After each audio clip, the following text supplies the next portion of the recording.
Hello everyone, my name is Ivo and welcome to Cooking with the Koyas. So glad you could join me because today folks I'm going to share a recipe that I've been waiting to share for quite some time. You know I love my pizzas and I love my breads. I've got lots of recipes for you on my channel, but today folks it's all about focaccia. Yes, I have focaccia recipes on my channel as well, but today we're going to make a stuffed focaccia. Focaccia sandwiches, folks, for the family, for friends, for parties. It's a winner.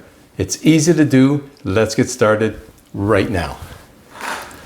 Our first step, simple, very simple. I have 250 grams of high protein 00 flour. I'm using the Caputo chef's flour, but you could use any high protein 00 flour that you like. To that, I'm going to add 1 teaspoon of diastatic malt powder. Now this is optional, but I recommend it because it's like a superfood for yeast. Okay, and also to my flour, I am going to add 1/8 of a teaspoon of instant yeast. That's it. That's all we're going to use for this recipe. 1/8 of a teaspoon. So mix that together. Okay, put it in a container. And to that, I'm going to add 250 grams of room temperature water. Now, for those of you who are not familiar with grams, I will put all the conversions in the description below. So basically, all we're going to do now is mix this all together. I like to use a firm spatula. They work great. Okay, we're going to mix it together. And what we're doing right now, folks, is we're making what's called a poolish. And just keep mixing until all the flour and water is incorporated, and you can see there what you end up with. Okay, it's just kind of like a goop. Okay, it's just, and that's what you want. You're not going to get in there with your hands, so I'm just going to mix it up, make sure it's mixed really well. There we go. So this is called the poolish, and what we're going to do with this poolish, folks, is we're going to let this sit overnight. So for this recipe, it's best to do this in the evening before you go to bed because we want it to sit for about 12 hours. And the advantage of this, folks, is we're going to let it sit for 12 hours and then tomorrow we're going to make our final dough and our focaccia. And by letting this sit and having a long fermentation, it means that there's going to be much more flavor in our focaccia, and the key point is going to be very easily digested. You will not be bloated after you eat this focaccia. Okay, so that's it. That's step one. That's how easy it is. We're just going to cover it up and we're going to let this sit overnight. And a typical strategy, if you start at around 9 o'clock, 9:30, 10 o'clock at night, the night before, by dinner time, you'll be having amazing focaccia sandwiches. So let's let this rest 12 hours. We'll see you in the morning. Here we are some 12 hours later, and let's take a look and see how our poolish is doing. Oh yes, as you can see there, it has nicely doubled in size, and we're going to take a closer look at it as we make our final dough. Let's take a closer look at our poolish. Oh, look at that, folks. Let's take a close look at that. You can see how it's airy. It's got little bubbly pockets in there. You see that? That's what you want to see with your poolish right there. So making our poolish yesterday was quick and easy, and so is going to be making our final dough. So today I have 250 grams, but this time instead of 00 flour, you can use an all-purpose flour, a bread flour, or a Manitoba flour. Today I'm using Manitoba flour. Any of those flours I mentioned will work just great. It's that mix between 00 and regular flour that's the key. I'm going to add now 10 grams of table salt, which is about 1.5 teaspoons. And going back to our diastatic malt powder, I'm going to add another teaspoon of that. And again, it's optional, but not only does it help with the yeast, it also adds a touch of flavor and helps with the browning. So that's why I use it. It's one of the secret key ingredients to use. Okay, so now that we've got our flour ready, very simply we add it to our poolish. Now the next secret ingredient, instead of adding water, we're going to add milk. This is gonna help with the crumb of the focaccia to help make it, give it a nice chew. So we have here 100 grams, and I am using skim milk, which is 0% fat. You could use 1%, 2%, homogenized milk, whatever milk you prefer. I prefer the skim. It's really, really good. And now all we're gonna do is, I'm gonna use a spatula and just get this dough to kind of come together. But we are gonna get in there with our hands because we've gotta mix this and get it going quite nicely. So I'll start it off, as you can see here. We're just gonna start it off, and then I'm gonna get in there with my hands. So we've picked up most of the flour with our dough, and now we're gonna get in there with our hands, and yes, it's gonna be a little sticky. So here what we're going to do is we're gonna grab the dough, okay, and basically squeeze it in our hand like that. We're gonna work our way around, pick up all the flour, make sure we pick up all the flour, and just squeeze, squeeze, squeeze, right? And just squeeze like that, right in between your hands. Take the dough and squeeze it. That's it. So we're gonna continue to work our way around. Now, I love using these plastic tubs because they come with a lid. Very, very convenient. However, folks, a bowl like this is perfectly fine. A little metal bowl with a piece of plastic wrap to cover it with, and you're perfectly fine. So I'm gonna work my way around this dough. I kind of turn it as I squeeze it, and I'm gonna do this for 3 to 5 minutes because we want to make sure that we have a nice smooth dough. You'll feel little clumps of flour in there as you're squeezing it, and that's fine. That's what you want to come together. So again, it's very simple. Squeeze, turn, and squeeze. Okay, let me do this for 3 to 5 minutes. So it's been about 3 minutes, and the dough has come together very, very nicely. It feels better, and yes, you can see it's really sticky, right?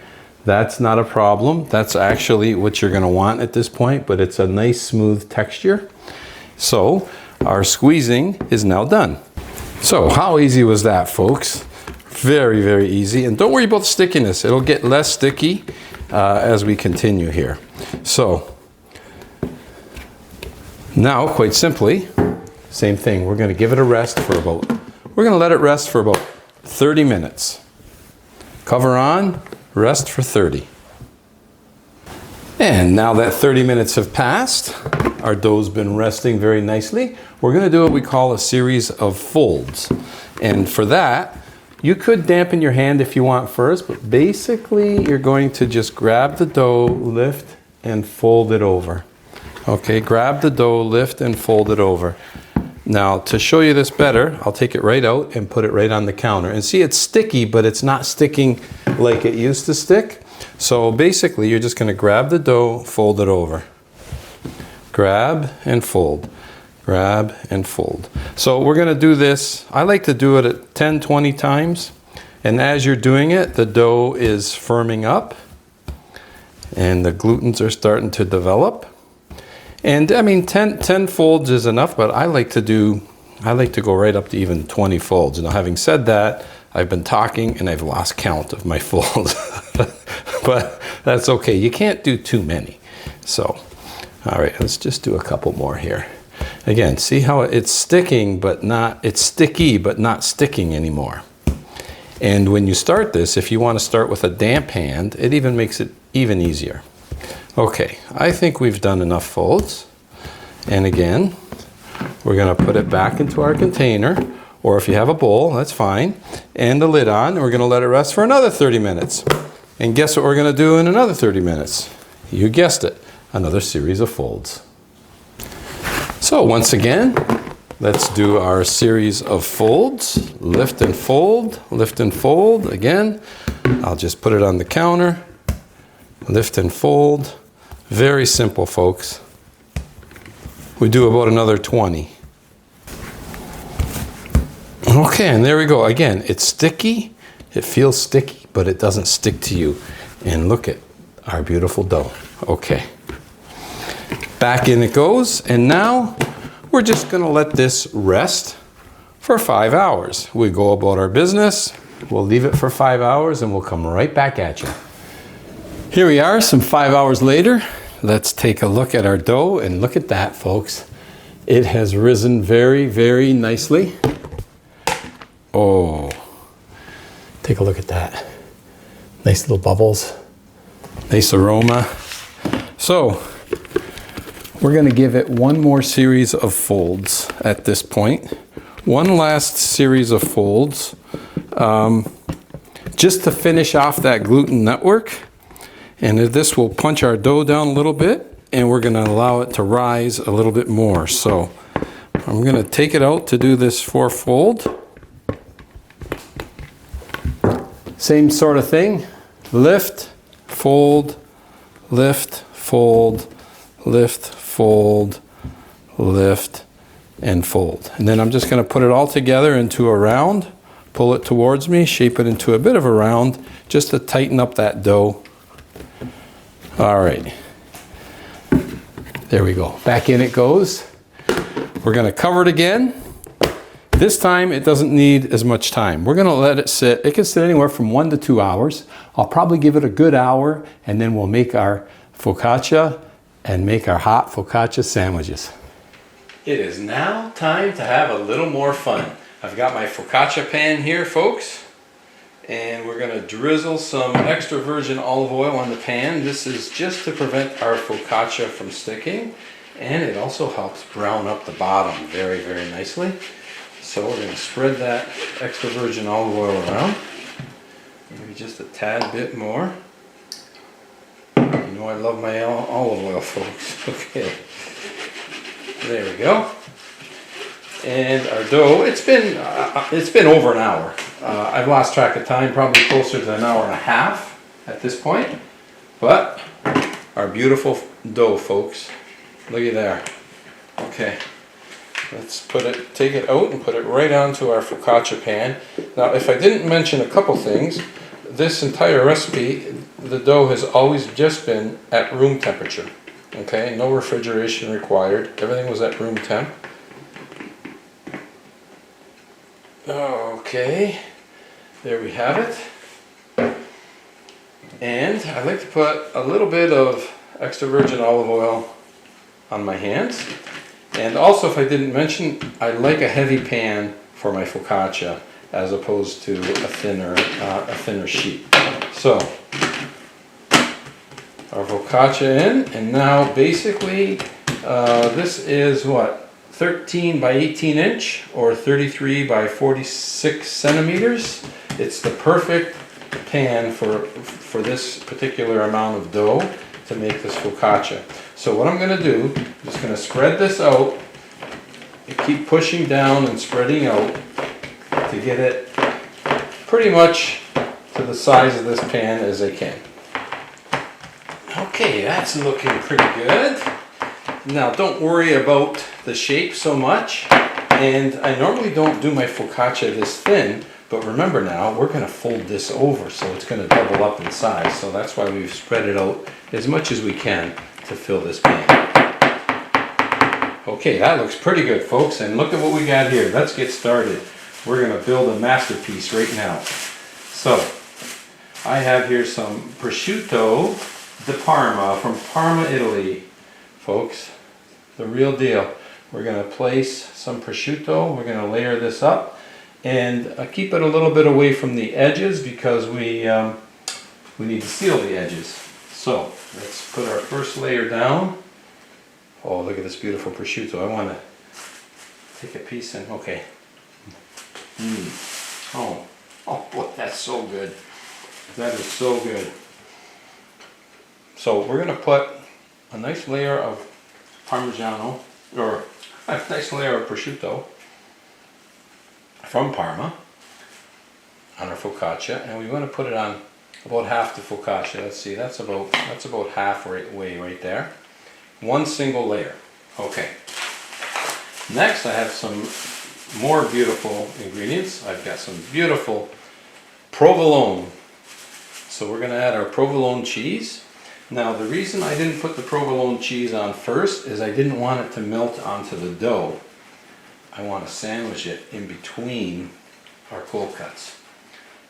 Oh yeah, that is really, really nice. You could use mild provolone or sharp provolone. as you wish. They're both excellent. Of course, you could also use mozzarella cheese. This part you can fill with your favorite fillings, whatever they may be.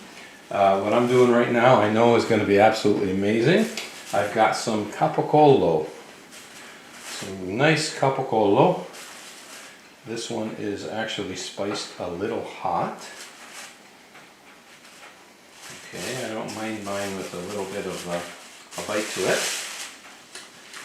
And let's put a little bit here. Yes, we are definitely building a delicious masterpiece right here. Okay, capicola. Maybe just, I want to get that corner. There we go. Very, very nice.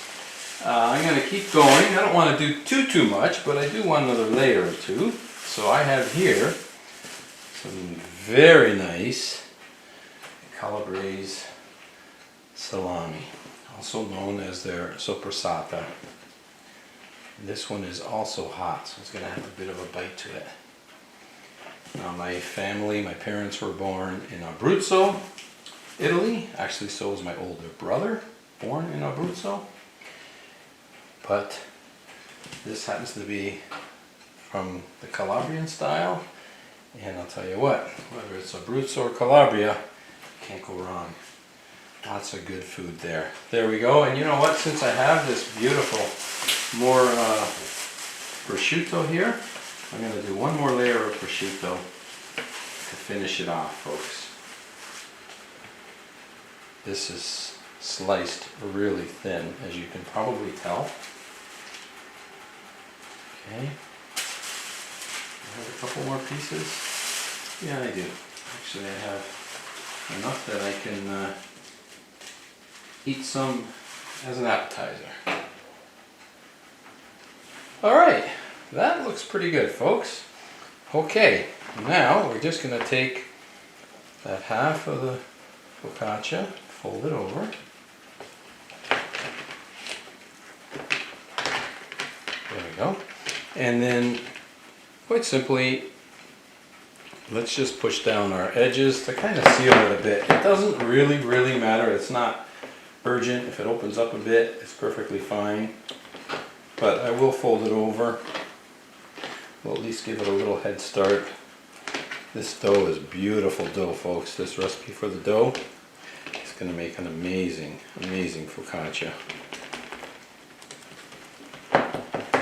Alright, and then we're still going to dimple it like we normally would with focaccia.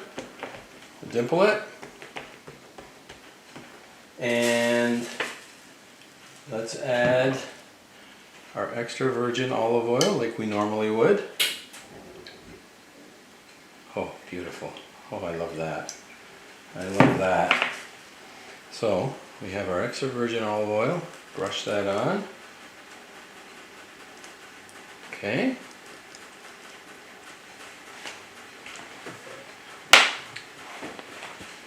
And now, we're going to do salt to taste. Now, focaccia does like salt, but remember, our cold cuts are going to be salted as well. So, salt to taste. Next ingredient, oregano. We're going to sprinkle some oregano all around the top. Look at there. Beautiful oregano. And then to help with the cooking and release some steam, we're just going to cut a few slits into our focaccia just to help it along. There we go. Okay, let's make our way to the oven, folks, which has, by the way, if I didn't mention it, it's been preheating at 500 degrees. So let's go put this in the oven. Look at there. Okay, into our oven we go at 500 degrees Fahrenheit, and we're going to let this cook for 12 to 15 minutes. So we will check up on it at about the 12-minute mark, but typically it runs to 15. Let's see how we do today. So let's take a peek. It's 12 minutes. Oh yeah, that's coming nice, folks, but you know what? I want it darker. I want it darker, so we're going to probably let it go the duration right up to 15 minutes, but it's looking good so far. Okay, folks, we have gone the distance. Let's turn our oven off. It's hit 15 minutes. Oh my, it's looking really good.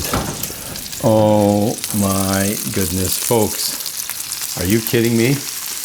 Take a look at that. Take a look at that. Oh, that's cooked perfectly. That's how I like it. I personally like it browned just a bit. Okay, let's go take a closer look here. We're gonna let that rest a bit. Oh yes, that's beautiful, folks. So a little bit of the olive oil that has run off, I like to put it back on top. When you're eating focaccia, look at this. Lifts off nicely, beautiful. If your hands don't get oily when you're eating focaccia, there's not enough olive oil on the focaccia. You know, and sometimes it's kind of like what I say when it comes to mixing. When you think you've mixed enough, mix some more. Well, I kind of a similar saying with olive oil. When you think you've added enough, add a little more. Okay. Oh, look at this. Look at this, folks. Oh, yes. Am I looking forward to tasting this? We got to let it cool a bit, though, because it's piping hot. So let's let that cool just a bit, and then we're going to cut into that, folks, and get into the taste test. Okay, I can't wait that much longer. Yes, okay, I'm gonna turn this around. We're gonna put it on our board. Oh, let's take a look. How's the bottom doing? How's the bottom looking? Oh, that's what I'm talking about right there. Absolutely beautiful. Alrighty. Oh yes, folks, we're gonna cut into this big time. So to cut into this, we could use a pair of scissors, we could use a knife, or I've got a nice big pizza roller here. Let's try that and see if we can get it cut.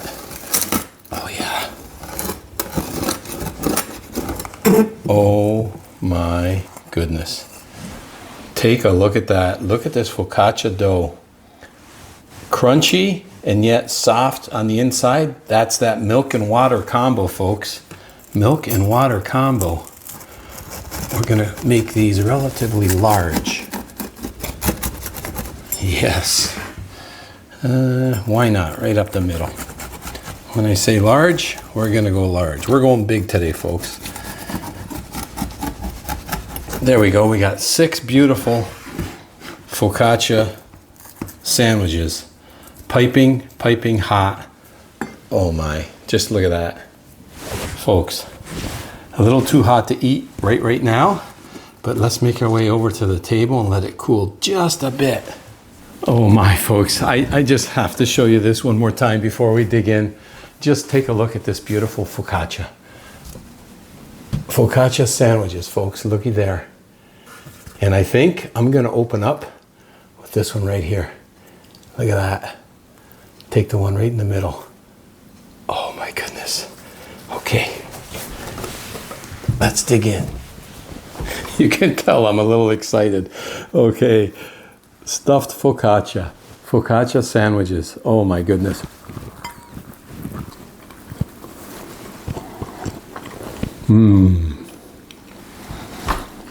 Wow.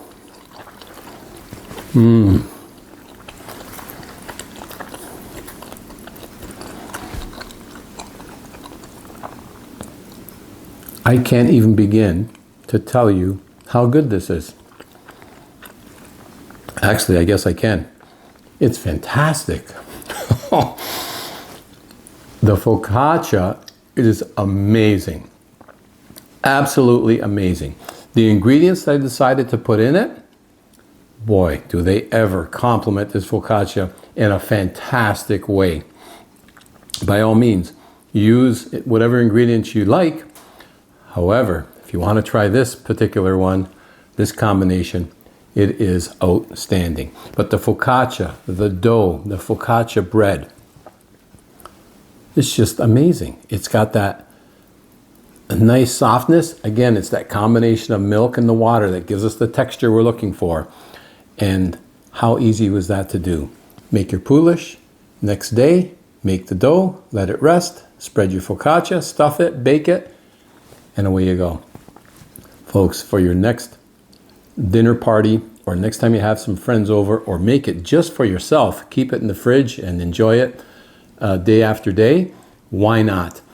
It'll be a big success. You're going to absolutely love it. And I want to thank you for spending time in the kitchen with me on today's episode of Cooking with the Koyas. And as always, until next time, buon appetito. Oh yes.